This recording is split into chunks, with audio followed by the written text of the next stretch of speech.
Thanks for coming back. Dadhichi here. It's April 2016. And, if you look at the news, you see politics. Here in the Philippines where I live, they're about to have an election in May. And November, the US, everyone's up in arms, yahooing their particular candidate. You've got astrologers, practitioners, medical practitioners, psychotherapists. You've got religions. You've got all of these different people claiming to be able to help you find peace, to sort out all of the world's problems. And unfortunately, I've lost a lot of faith in that, not because I'm faithless, but because I don't think any of these avenues are the actual solution. At the end of the day, the question comes back to you and to me, ourselves. Might have been on Facebook. I really liked the saying. It said something along the lines of, be the change you want to see in the world.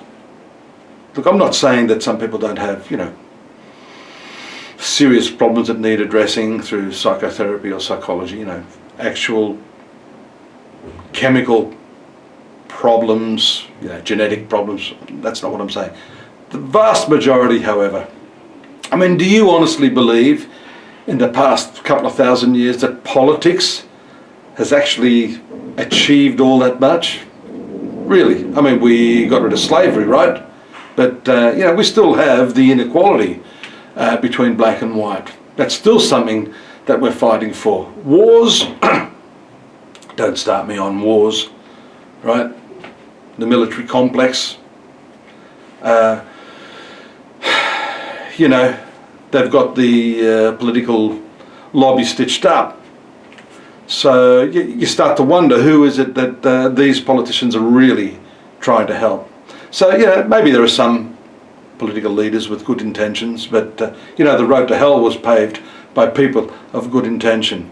Which brings me back to the point. And the point is your own self. I'm not saying astrology can help you either. I'm saying all of these things are simply pointers. They all point to you. And depending on the degree of self-awareness, the degree of curiosity and insight that you can muster for the solution to your specific problem.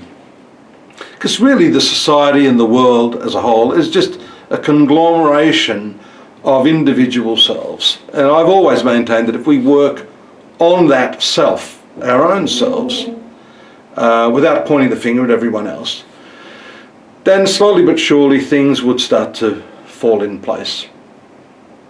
And astrology is very much like that. I can point out from a horoscope the specific areas in your chart. But unfortunately, most people just want abracadabra. You're healed. You've got money. There's the perfect soulmate. And unfortunately, it doesn't work like that. Really, it is a process of deliberate self-inquiry, looking at yourself, analysing what it is within you that is projected into the world. A lot of the problems we have are made worse by ourselves. We project onto the problem an even greater problem. Even if we're not projecting it outside ourselves. I find so many people coming to me with problems and all they do is worry. It's like I say, you've got a problem, right? Don't make that problem worse by worrying about the problem. Find a solution. So you've got a problem here on the one hand and then you're worrying on the other. So you're sort of compounding the problem.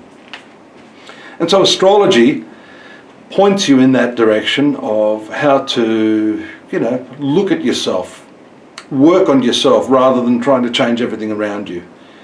It's the process of decompressing that resistance to the environment, the circumstances, the situation, the relationship, the work that you are in. And I'd like to help you in that sense. Not that I'm going to help you, but I'm hoping I'm going to point you in the direction of yourself so that you can help yourself and I can help facilitate that. That's really the best that I can do as a practitioner in this field. And as usual, I welcome you to take me up on that. If you'd like to look at yourself, if you'd like to analyse what sorts of skills that you have already that you may not even be aware of. That's the job of astrology. That's my passion in life, and if I can be of some service to you there, you know where to get me, right here, astrology.com.au. I'm Dadhichi, and hang around a little longer now, and I'm going to get on to the specific issues for you for the month of April 2016. This is the book that some of you recall I was talking about. It's not an ad for, I won't mention his name anyhow, but it's not an ad for the book. It was actually a rather weird experience that occurred about a year ago, actually.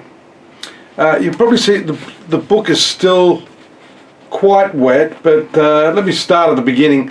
I was looking for something in one of my big Chinese cabinets, and I had a whole lot of books and magazines stacked in the bottom of that cabinet, and I was just thumbing through until I came to this book, and it was completely soaked. It's like someone had dipped it in a bathtub full of water, and it just seemed like the water was contained. There wasn't water on any other book.